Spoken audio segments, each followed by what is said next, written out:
भैया लोग आप थोड़ा इस वीडियो को थोड़ा जाकर देखिए। ये लड़की क्या बोल रही है केस्टा वाली के बारे में, जो एक भैया मांगती कर शादी किया है स्टेज पर। ये पारो आरती तू के ई दिमाग नहीं है कि ऑर्केस्ट्रा वाली लड़की हो के ते यादव जी के लड़का से शादी करके ते घर के बहू बन जेबे, कब्बो ना बन सकेले। ठीक बा, हम गारंटी देता नहीं उ कब्बो ना बनाई आ ना कब्बो राखी आ ना गांव के लोग तो के सपोर्ट करी, कब्बो ना करी।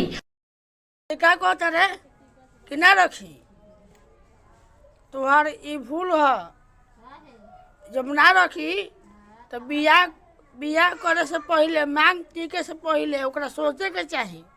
एक चुटकी के मांग तोरा बुझाला का खला।